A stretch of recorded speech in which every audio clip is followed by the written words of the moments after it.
Okay, thanks for being here, everyone. And for spilling. We're very excited to have Michael Biello here as our guest today on Clay and Conversations, and we're celebrating his show, Holy Body, which is in our gallery. We would like to recognize that the Clay Studio stands on the indigenous territory known as Lenapehoking, the traditional homelands of the Lenni Lenape people. We would like to take a moment to reflect on the role of the Lenape as the past, present, and future stewards of the land, and the role of all of us to join in their tradition of respect and caring for the land and each other. As you might have noticed, we are recording. So keep that in mind. And also you can rewatch this later or share it with your friends. It'll be on our YouTube channel. Okay. Michael, would you like to share with us how and why you made the brave decision to make your life in art?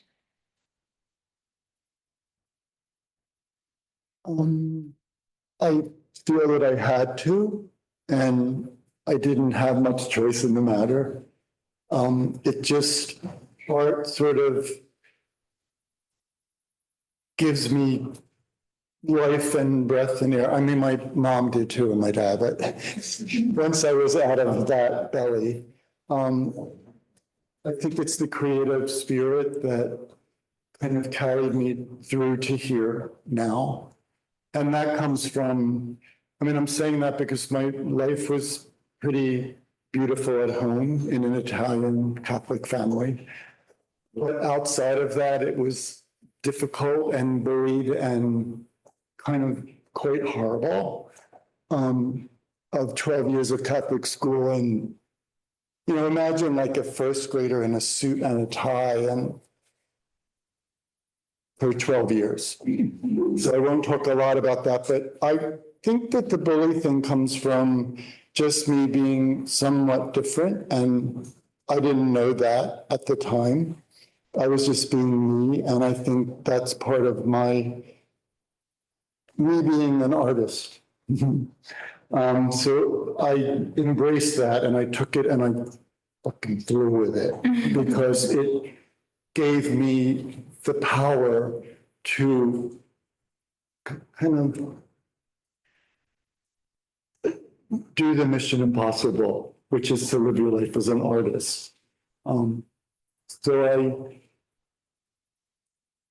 kind of felt like there's a thing in bullying where oh, Michael, you walk like a girl and you talk like a girl and you sit like a girl and you laugh like a girl. And I was like, well, what's wrong with a girl? You know, it's kind of, so I put all of that into my art. And at home, when I would get home, my parents didn't quite know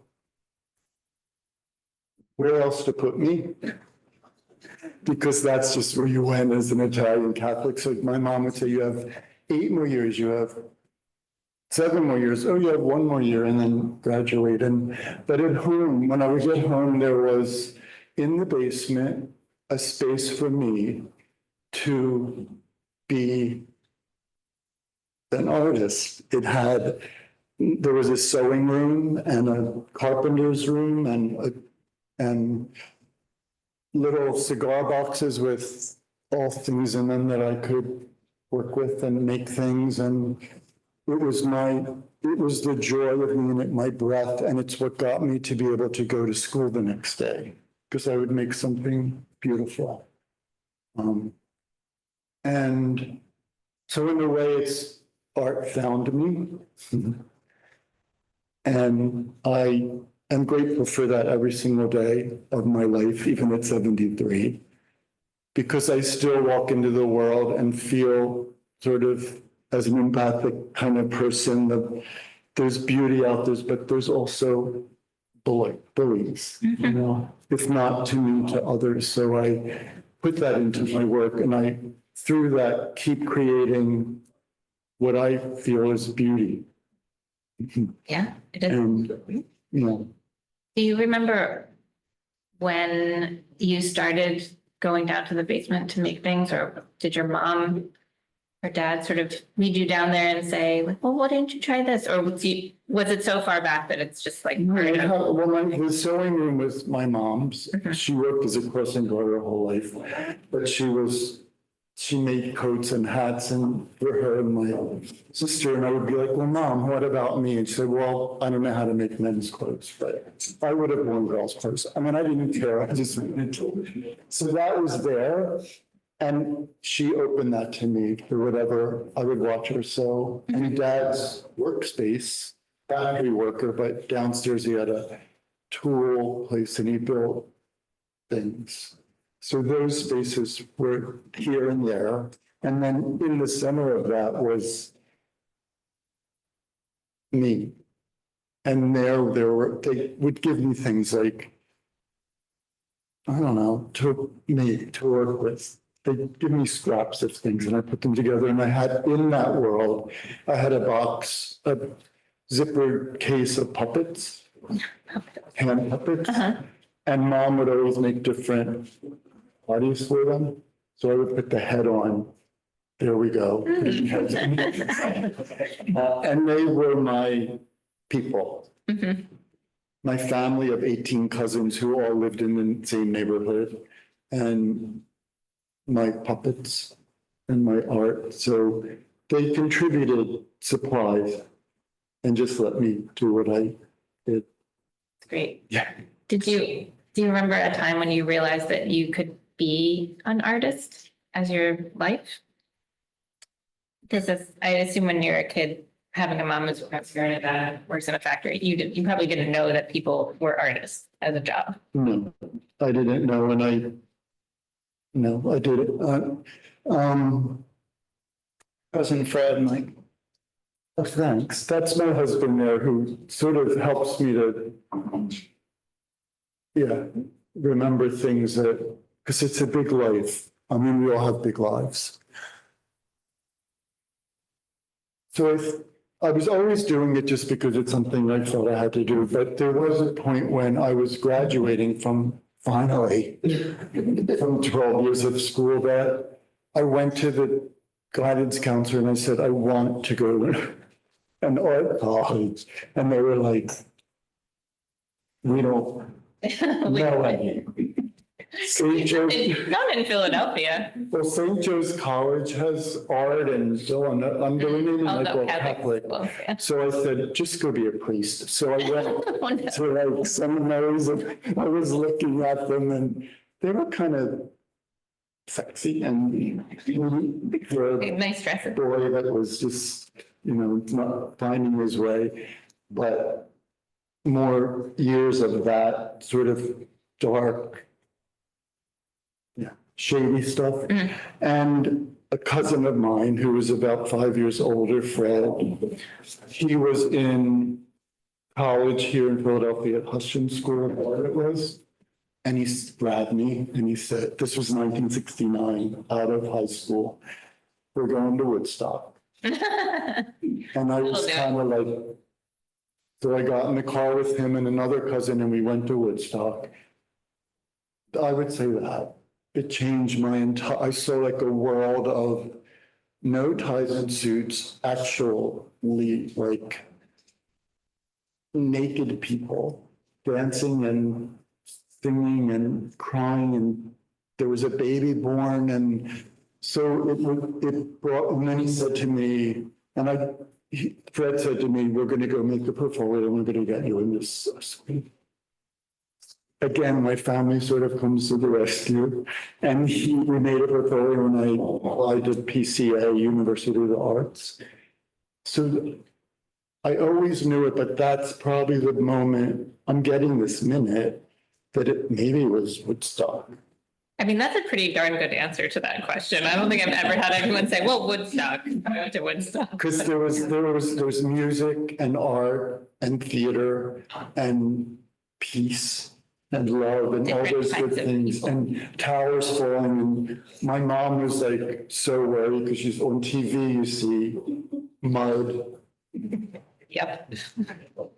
It was beautiful. So I came back and then I got into PCA. And so here I am from 12 years of that, Woodstock, PCA, and just hippie boys and girls all over, like artists from places that they could be artists,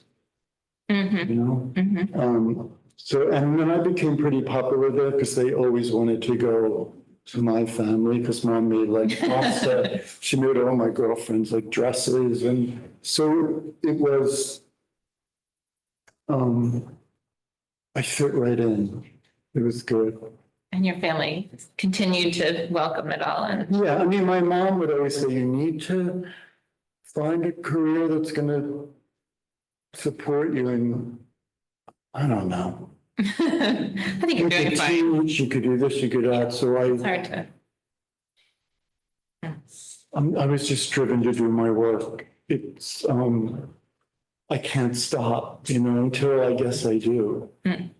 Because retired friends at my 73 and they're retiring or have retired and they're riding camels and doing whatever they do, traveling.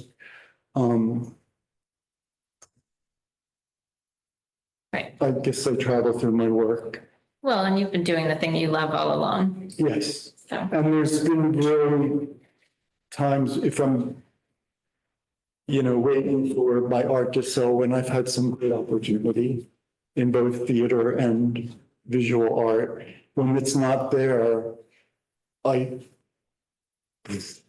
sort of fall and then it just, I don't know what does it, but something comes in. it's and the just- bravery. That's why in the question, it's the brave decision. Because it's being brave for me when I watch artists doing that, going through those periods, the bravery that she's going. I think it's important to acknowledge that artists have to be brave. I mean, to take that word and have it, me feel it, I feel brave now at this age, but I never thought of brave because it's always like, I don't know, you're weak as a person that, or I'm emotional or I would cry, whatever I did. I'm brave. Yep. Crying in public is also I brave. love crying. Yeah. I almost started crying before when you were talking. So we've gone from puppets, which are the heads on things, and then the naked bodies. So we're getting right up to where we can talk about what your art looks like. I'm gonna share the screen. I have a quick question, right? Sure. You're setting that up. Do you have any of the things that your parents made in your home? Like any of your father's woodwork stuff or anything your mother sewed that you kept? I feel like I do. I've moved so much. We lived in New York 20 years, so we're moving around. So my dad built staircases in South Street to the upstairs and closets and wood benches that opened that I could put things in. I couldn't really carry them. So it was more like that kind of stuff. Practical things like. And mom's clothes. My sister doesn't want them, but I don't know. They're like coats and hats and things. They're around. I know the curator of the costume collection at Moore. Maybe she'll like something. Philadelphia story clothes. That's important, right? Yeah. Yeah. Good That's a question. good question.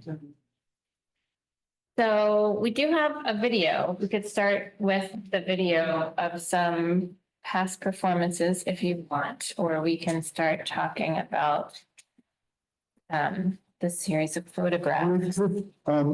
This takes me to, I think, I'm going to call Philadelphia College of Art Just call it because PCA. that's what it was when I was Yeah. there. But that's Although also. I will just go ahead. pause and say this weekend is the, what are we calling it? The funeral It's like for this, U Arts, and it's all weekend long. So anyone who wants to experience, you can go in and have some catharsis, maybe. Anyway, sorry, go ahead. Yeah, Yeah. it's just like from the Woodstock thing into that world. I didn't know I wanted to do everything there. So I went down the block and I took dance classes at the Philadelphia Performing because they weren't together, the schools. Right. And then what is it? The second year, you have to find a major. And I was like, I want to major in industrial design. I want to major in this and that. And I couldn't decide. So I went with Karen Allman, who was a play person and my girlfriend at the time. And she said, I'm going to go major in ceramics. And I said, well, I'm coming with you. So I went in there, and I think once I went into the clay, I kind of lost myself because it's sensual, it's physical, it's wet. There's something about it that I just wanted to do. I didn't follow the rules very well, but my main teacher was Bill Daly, and he didn't mind that I didn't follow rules. He encouraged me not to. Another teacher of mine there was Helen Drudd, who taught history of crafts. So I got to learn and see sort of what they were, because I don't know that from before.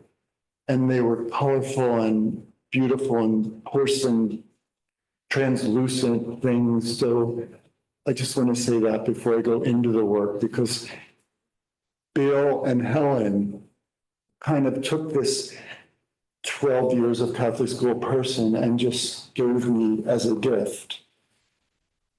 I mean, I really went against a lot of things they said, which we're going to see, but they kind of had that start. They made that. They championed it. Okay, yeah. Well, So thank you. Helen is there and Phil is right there. Yeah. So it's great. Okay, so do you want to talk about tea dance? I can. In 1980, I was invited to a show Helen curated at Tyler School of Art. It was called 1980. And I made a tea set with a helmet and a cod piece. And at the opening, me and my now husband of 50 years, Dan, arrived at the opening wearing the cod pieces. And it was not a good thing for that crowd. It was rather inappropriate. I didn't know those things because here's this young man that feels art is a way for us to express ourselves, no matter what's going on. I wasn't hurting anything. I just was wearing a cod piece. So it kind of rattled that space in my life to be part of the crafts community. It's like, what's Michael going to do? We have to watch out for him. So it kind of pulled me away, but it also gave me more fire to say, if this upsets you, then we're going to see more of it. Mm-hmm. And there's a kind of a pride of it, of male pride, and possibly a female body walking in a ceramic bikini wouldn't have made such a big. I think men, like the male form, is not shown that much here. In Italy it is, but in America it's kind of covered up. So yeah, I took it as a positive thing removed. It was sad for me at first. So moved to this 2 years ago, I found one picture of the piece, and I found the photographer, Thomas Moore, and online, I hadn't spoken to him for 30 some years. And I said, Thomas, do you have any portfolio of this work? And he came to the studio. We had hundreds of images. And I said, let's do a show. So we had these images and some clay pieces that were there. And from this show is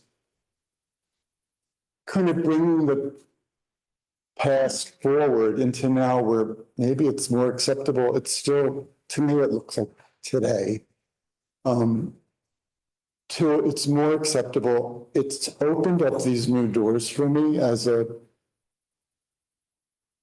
clay person. It brought you there. Mm-hmm. So Jennifer came to see the show, had never been to my space or my studio, and we had a nice visit. And as she was leaving, she said, this needs to be at the clay studio, and I want to give you, no one's ever come in my space and said, I want to give, they have to go home and think about it. This was, I want to give you a show, not now, like now you have a year. And I said it only took 50 years for me to be invited to the clay studio. I'm only 48, so it's not my fault. And Jennifer said to me, and I say this to everyone, she said, it's your time, Michael. And I thought,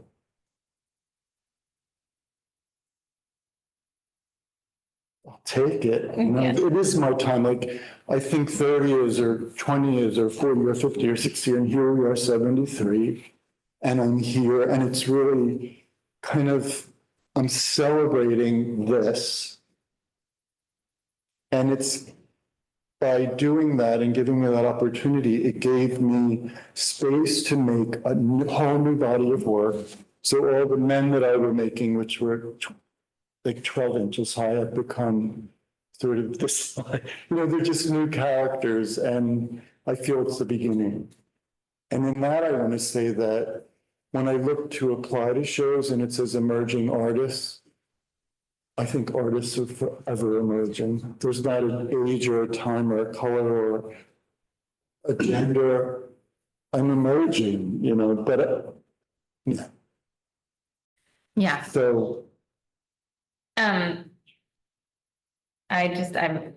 maybe that's my moment of joy, that was, that I got to come see you and let this beautiful exhibition downstairs has come out of it. And I want to mention also that your work is across the street and in Liquid as well. So. that one's over. Oh, it's over now? Yeah, Oh, gosh, well, They stopped, yeah. it was there.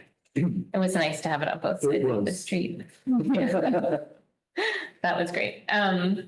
So were these during the performance or were they staged? These were staged. So this wasn't at the space, this was just in the studio. So Thomas, he didn't really pose me, he just said, just move, do things, so I probably with Dan, like set me up as a table. I don't know what we were doing, but whatever we did, I'm glad we did it, and that we have a documentation of it. I loved seeing it again and saying 1980, Michael, That was pretty groundbreaking. yeah, I'm proud of it. Yeah, Of I think it's myself really for important. being there. And I mean, I pretty much was like in the bisexual world because it was, so it seems very queer, gay, queer art. And I could say that now in 1973, 2025, because I've sort of went through whatever I had to go through to be here, so I could make it, that's what was happening there. It was me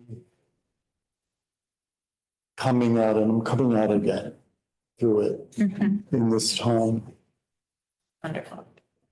I didn't think I was going to be able to speak here, but I'm doing okay. You're doing great. Thank you. I'm not even helping, really. I feel like I should be helping. Right, go Whatever. ahead. You're doing a great job without me. I do want to ask about just, why did you make this? What was there? Obviously, the vessel and the body are related. What was the image in your mind when you thought, I need this tea service has to be part of my body. I have to become part of what was the motivation? I was making teapots. It was my thing. And I saw within the art world that Michael makes teapots. Liz Stewart makes animals, like we all have our thing and I think that's kind of what threw it off for me in being able to stay within a structure that they said, oh, Michael, come do a show, because maybe it wouldn't be a teapot. So in this one, I was making a teapot for the show. And I brought in my experience as a performance artist and dancer, because I toured with a dance company. And And I did a lot of spiritual work and erotic body work. And I thought, what if it's like a ceremonial piece? So it's like the Japanese tea ceremony, but this would be the Biello erotic, male erotic tea ceremony. So I needed cups for that. And I absolutely needed a cod piece for it. I mean, clearly. It was an erotic thing. And it was nice to, I don't know, again, I don't plan it out so much. I just was making them. So I made like a series of maybe 3 of these ceremonial pieces with teapots. Well, that's the perfect answer. You were taking all the different kinds of creative work that you do and you were putting them into one thing. Just lovely. I want to, I think, show people this clip, if that's okay, because we're talking about your performance. But I'm gonna have to reshare, I think. Hold on. Oh, no, it's still up there. Okay. Let's see if the sound works.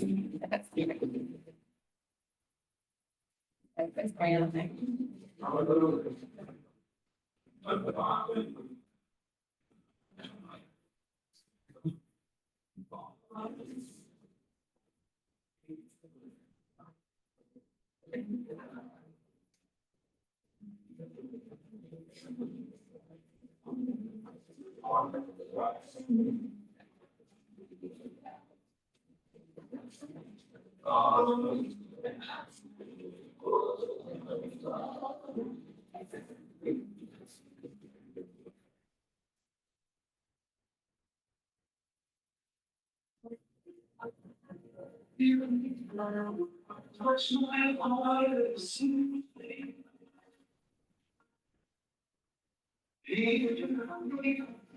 speaking in a new way. Wash me, cleanse my soul.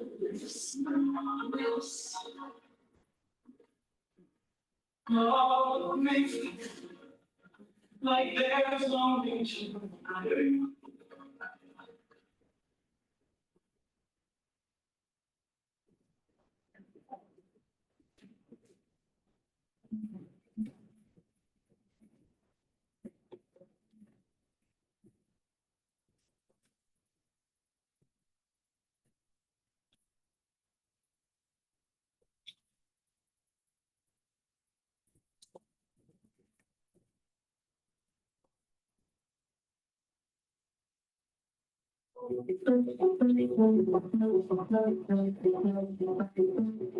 Some way isn't that how it all began? All in hand, sweet how fish, by blessed image. Before it becomes clear to me from your duty to do exactly what I want you to be. I'm making a man to me. I'm making a man. I'm making a master. To me.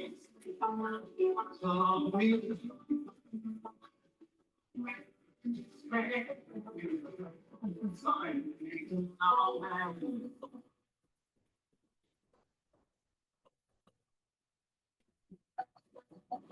Now imagine the possibilities of creating your own love levels.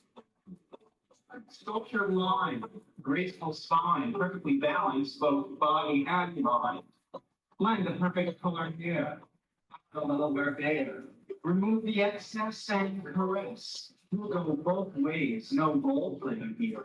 His butt will be no more than a handful, and his basket will be full and plenty. Trust, understanding, support, change is essential. Its political obsession will be helping the world to see the earth as free and be expressive, eyes bright with the spiritual light shining through, touching my soul. A passion for music, food, theater, and art. A good lover and friend.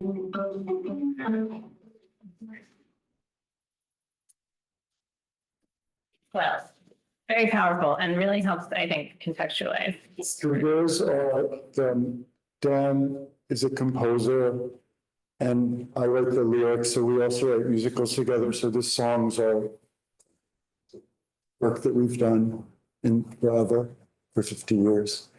Say something about the masks. Yes. Oh, can I? Yes.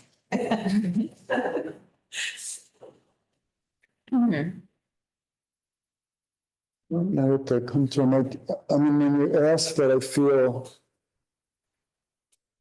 like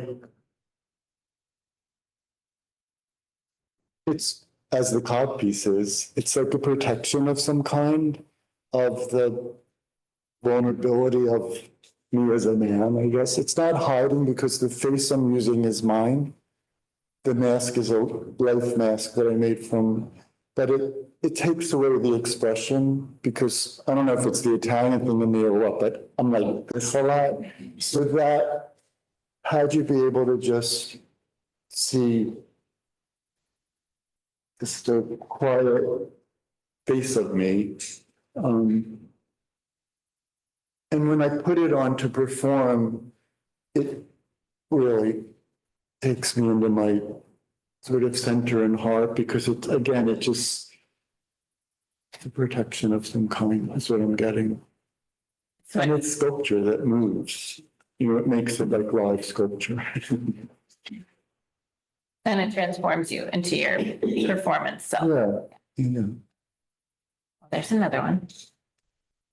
And then this is in relation to an older ceramic, I mean, Yeah, so this oil aromatherapy thing was from college.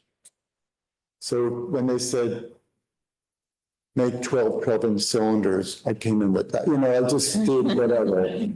But I did it on the wheel and then I cut away the wheel and, but it's the only picture that image that I could find from that time. All the others are in slides and I didn't want to go through slides and transform, but I had that one as in my portfolio. And then this next one, the mask is, I liked your question because this is a different mask, so I'm kind of letting myself out of it. It's still glasses and the piece that on the bottom is held with something that I bite into on the mask, so there's no strings on it or anything.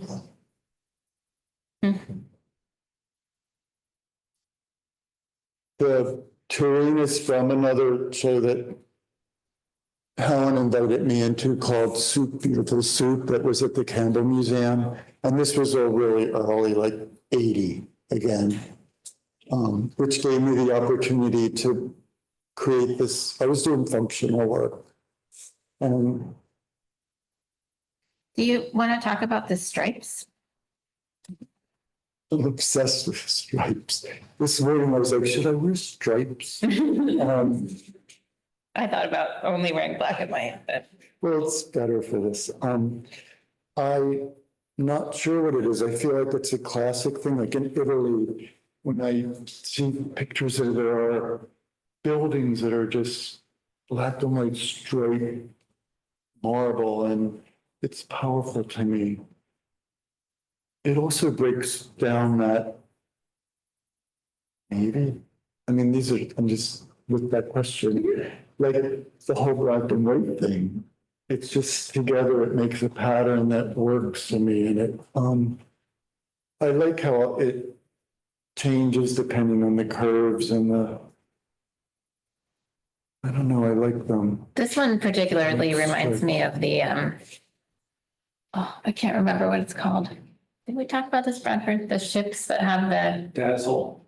is that what it's Camouflage. camouflage? Have you ever seen naval ships and they camouflage them by putting black and white stripes on them like this in different patterns, and it makes them disappear to like right. It's just hard to see on the On ocean. the horizon line, it messes with the perception, and so they disappear. So it's But yet they look fabulous.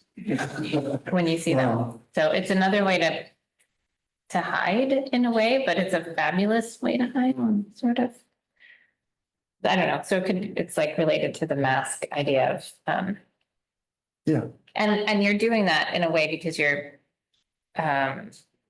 subverting the form that you have built with the stripes going in different directions. So you're kind of hiding the structural form with the decorative form. Mm. And then the candelabra, I may be the person who put these two together. They might not be related. It's just the next one on the list. Yeah. I mean, to me, it's just the animal. Is this when the animals Images started? They start to come in. Yeah. And light, a lot of my pieces, I do light electric. I put electric into them so they glow. This was, I don't know what happened, the upside down monkey piece. And it's, when I look at it here on the screen, it's also church. I'm getting like my feeling of being in church. Yeah, I absolutely. mean, they didn't have that one piece there, but a lot of candles and, Smells and bells. yeah. Yeah. Well, certainly being raised Catholic, you get a lot of ceremony and mystery and certainly performance. It's basically performance art, mass, right? Yeah. In a way. It seemed like Karen is talking. I think she's talking to someone who's in the room with her. He's probably a real person or. Right. So the spinning vase is, I made when I moved to New York, and that's 80, I get 82. After they said, no more space for you here, Michael, I just said, fine. And I went to, and then Well, for 20 years we lived in New York. and there's a much more, less traditional, less conservative. And I used all of my, throwing on the wheel and everything I learned here to just go there. And I was shop monitor at NYU in the ceramics department for a while. So that came out of there. So it's become a classic piece for me that I still make. And it spins. Yeah. Bill Daly has one and helped me to just get that it's okay to make things that are not stable. Right. Again. Yeah, not stable. That's great. And I tried all different heights with it, and if you hit a vase that's stationary, if I bump into it, it falls over. If you pass this and you bump into it, it moves. And it works. And it makes a lot of people uncomfortable, even though we'll have them. But it works. It really doesn't fall over. Yeah. I mean, unless you really try. Yeah. It's like skyscrapers and bridges have to sway in order not to break. And that's another metaphor in that. If you push it over, it doesn't break, just changes. It rolls with it. Yeah. So I definitely want to be able to get to your current work. So this here is starting to be that traditional kind of Renaissance Italian reference. Do you want to talk about this one and then we'll get to I have a love affair with David. The statue and other Davids too, probably, like. So I brought him into my studio and really started working with that character. And it does come, and the gold on it and stuff, it really does come from my Italian roots, which, well, I can't not have them. I understand. They're there. I get it. Me too. And I don't want to not have them. I love them. Yeah.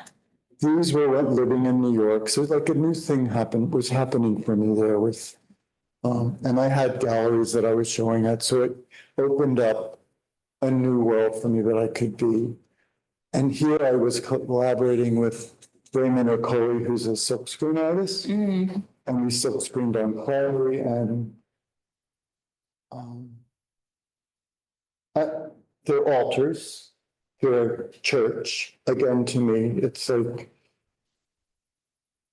part of that, like in church, there are these beautiful vignettes all over, and I had to break away from the sort of darkness of them because they hold a lot of that and see the beauty in them and the light in them. So I made my own. And there's the nun that tortured me. So I got to like make the one Revenge. I put a little crown of thorns over her head, and but she has angels. She's fine. Yeah, she is. And all these things are found through my life, and they find homes in collectors. And I mean, some of them are still with me, but a lot of things I'm showing are, Out in the world. yeah, That's good. That's where and the I'm art grateful should for be. that. Yeah. This is, oh, I like that this is here. So this kind of introduced me to the idea of collaging on clay, because I did a whole thing with Italian carvings and stone and cutting out naked male forms and collaging them on flat surface. So I thought, what if I were making the background and collaging onto it? Because it gives a certain depth to it that I really like the human form and the, yeah, well, yeah. And that also in this one, there's animal heads. Which we'll see. And the image from that comes from a photographer in San Francisco that had a whole packet of photos that he took of male nudes, and he was getting rid of them. I said, could I have them? So I just took them and I tore them apart and used them. Oh, that's great. Another David, tattoo David, and I No light. didn't put any light into my work. And the one next to that is, I call it stage light, which again has my theater and art together. And I use a lot the face of Black men. I have that downstairs with my David piece. There are two sides. In the bully world, they were my protectors. Okay. They just were. And so I kind of celebrate that and use that face for a very long time. This one on the left, I was commissioned by a couple in New York on Park Avenue. It was right at World Trade when it collapsed, and they asked me to make a piece that they could put in their entranceway, which was quite large, to protect their home. So I made this piece for them. And it's at the very top, there's a little plate that I threw on the wheel, and it's held up by a very fine piece of copper. So it's, if you touch it, it will just fall. So it's really, so that's there. And this next to it is collage on clay. They're clay halos, which I have some down in the show downstairs. How does that delicate plate that could fall at any moment represent protection for you? Is it because if it falls, something bad's happening and you should get out? Or like, It's kind of like at the very top, the character I made it's a female form with a wolf head and 4 arms. So I feel I call it the goddess totem.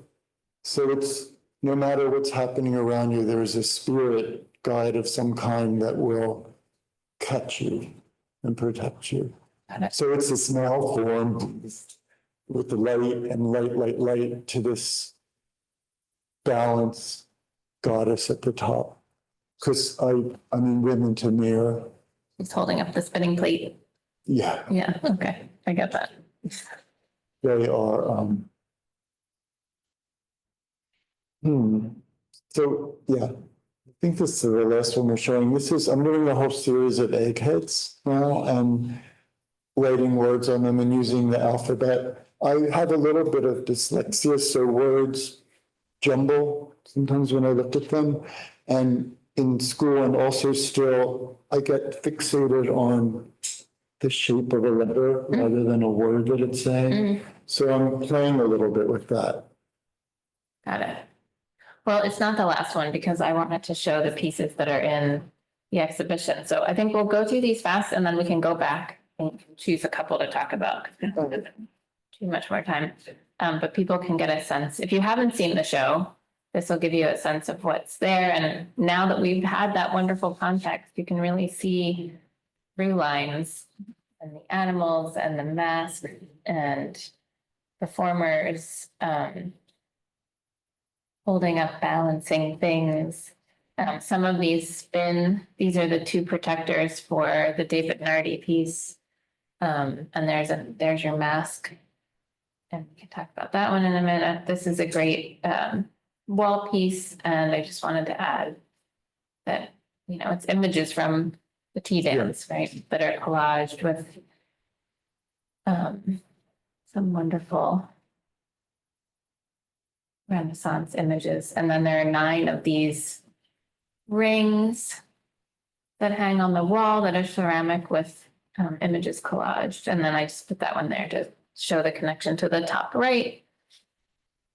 And then these with references to the cod pieces that you have in the gallery, which we've talked about a couple of times. So do you want to talk first about David Nardi and then maybe 1 or 2 of the other figures? Yeah, I feel like you just mentioned, the cod piece comes from when I did tea dance and posted it on social media, a man wrote to me and he said, is the cod piece available? And I said, no, it's from another time. And he said, well, it's beautiful. It was I wasn't sure like what kind of call it was, but he was really interested in it, collects art and clay. So he said, well, if you ever do them, I'd like to know that. Then again, I ran to my clay. I really like these, these are new for me. He came over, we did photos, which I love, some of them in the show. So it kind of just that, again, the tea dance show kind of brought it to there. And Yeah. I don't know, and we do need protection. So what would you like? Do you want to talk about David Nardi, this one? Or your experience going to Italy? Italy and family there. We went to visit family there, my grandmother's family, and in the town there's a bust of Sigismondo Nardi, which is my grandmom's last name. And then there's a theater there, and we went into the theater and the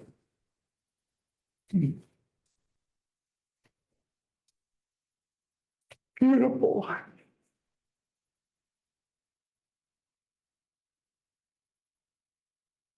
Maybe we could just show the footage. The entire ceiling is like painted by him, and I took pictures of it and used it on this piece. And I'm kind of pulling, this is where it comes from for me. It's like my roots. And when I was in Italy, it's so like my family, they're like artists. And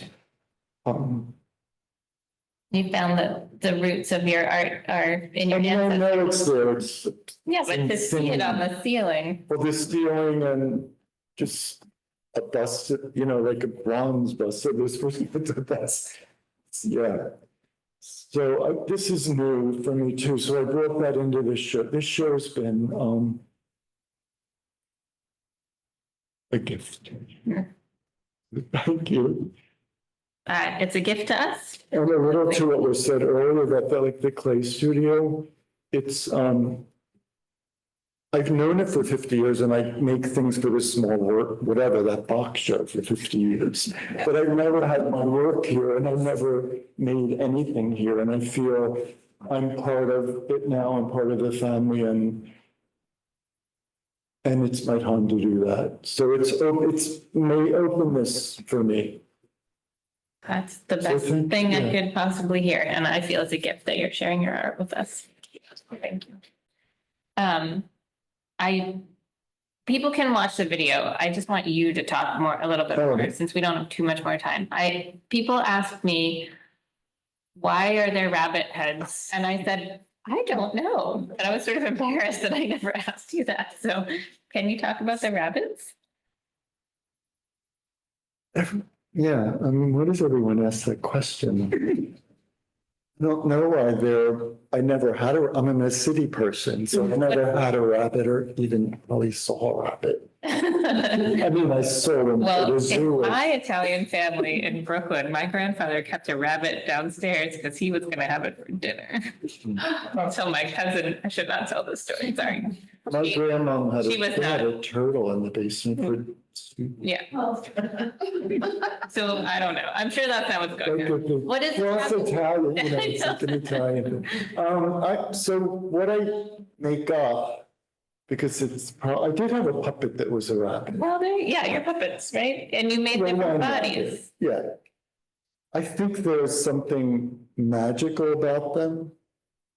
Maybe because they come out of hats or something. And Well, the way Rabbit and Jefferson Airplane. With some. Yeah. I like it. They add whimsy to it, and also they're sometimes a little scary. Mhm. There's a cross between the way who you are looking at them, whether you see them as scary or endearing, and I like that feeling about them. Mhm. They have different meanings. And then, They're magic. It's like Alice in Wonderland and all that. yeah, that's the whimsy is what I see. And then there's it's a horse or a donkey, That's a horse. There's only one of those. I made one with a horse, and he only has one sock on. one sock. He's- These are the ones that spin too. I'm And not has sure why he has one beautiful- sock. Somebody took the other sock, I guess. He's got this beautiful ruff, and then I think about the Italian commedia dell'arte, like the theatrical classical Italian clowns that, like the Harlequin, they have these very highly patterned clothes, and I think about that when I see the ruffs and then the patterned bodies, the stripes. That's what it makes me kind of think of. You've got your collaged images.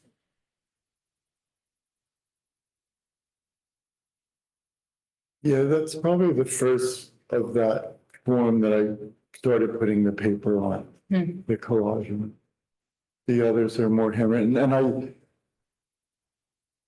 the most exciting for me now in my life, I mean, I like clay and I make things in clay, but really what I love is the bisqueware. I just into it. It's like, and I don't want to just paint on canvas, so I'm painting on bisque, and so it's three-dimensional.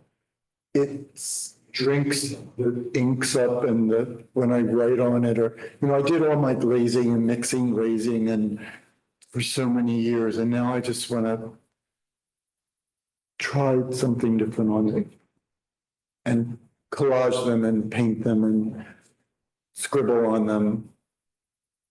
So I am, and they're allowing me to do that. Thank you.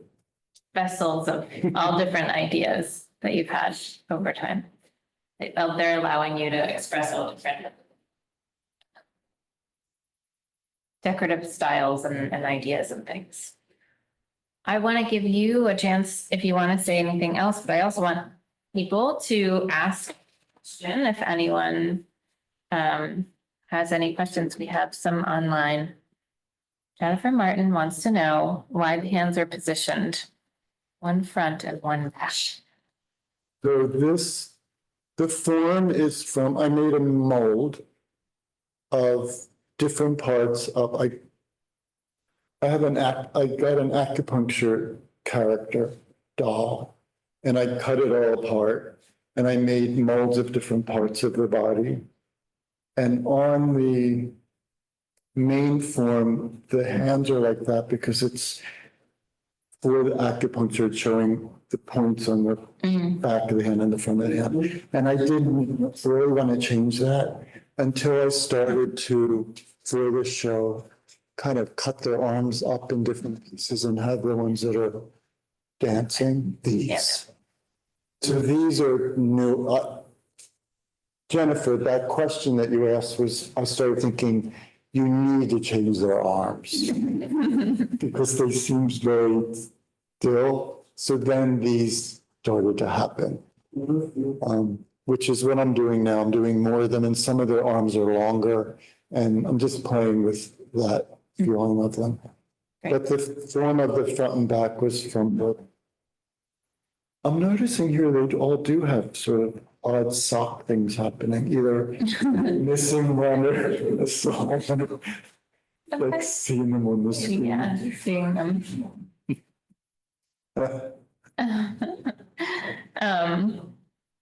Helen said she had to leave, but it was wonderful to see what you're doing. What is the scale on the full figures? I think are they 18 inches tall with the cube? Yeah, kind like of? 20, and then the blocks make them. Linda says, thank you for sharing your art and your humanity. Oh, nice. Do anyone in the room have a question? Sort of have more of a comment, I guess. But you're welcome to, weigh in on it. But one of the things I find really interesting about the work is how it, they are, for lack of a better word, vessels of gay culture. And they often include cues that not everyone has access to. Like you used the word tea dance.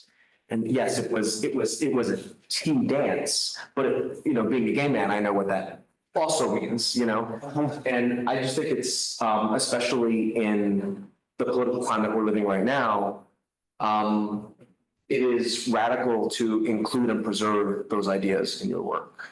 And so, commendable to you for continuing and for towing that line for as long as you have. I think that's really wonderful. Yeah, well, it's part of even bringing that piece forward, like, we're here. Thanks. Thank you. I think Ruth might have a question. Bruce. Oh, no, I wasn't going to ask a question, but I was just going to say, while you were talking, I was figuring it out. It was 42 years ago that you wrote the song for Evan's bar mitzvah, you too. and I did find it and I had it transferred into a CD so that we can still listen to it. And I gave it to Evan, but that was my first special time of hearing your work, I guess. Well, Oh, that's so nice. and so just to you, Ruth, when Philly did sort of turn away from my work, you at the Works Gallery and at Crafts Visionary did have me there always. So thank you for that too. Absolutely. Thank you too. That's good to know. Thanks, Ruth. Yes. Jennifer said that she thought the hands front and back were moving forward, but not forgetting the past. So maybe you can I'll use that. I'm going to use that. That's good. Thanks. Anybody else? I have a comment that in the show, I can just feel the positive energy coming from it and just seeing your use of detail and how every last little millimeter in English terms of each piece is just so delicately and wonderfully crafted that you can just really feel how you do see it as a gift and you really, I don't know, when I see the work I just feel so much energy. So yeah, thank you. So really nice. That's nice. Thanks, Jen. And Jen's work is in the We're gallery neighbors. right next door. It's fun to see them both together. Color is so important. Jen's show is blue and then you walk into the black and white. It's really nice. That's great. Well, I'm so grateful to you for sharing your creativity with us and your spirit, and for both of you. It's been really a joy to work on the show with you and everything. And Trinity is amazing and has made sure that the show looks good and you have all the information and is a great communicator. So I just want to acknowledge your role in the exhibition as well. Thank you. And Yeah, thank you. really happy It's to an honor. In my personal studies, my focus was queer art, specifically in the 70s and 80s, and the legacy of now. So the show was like amazing to work on. Excellent. Super. Okay, well, thank you so much. Yeah, thank you too.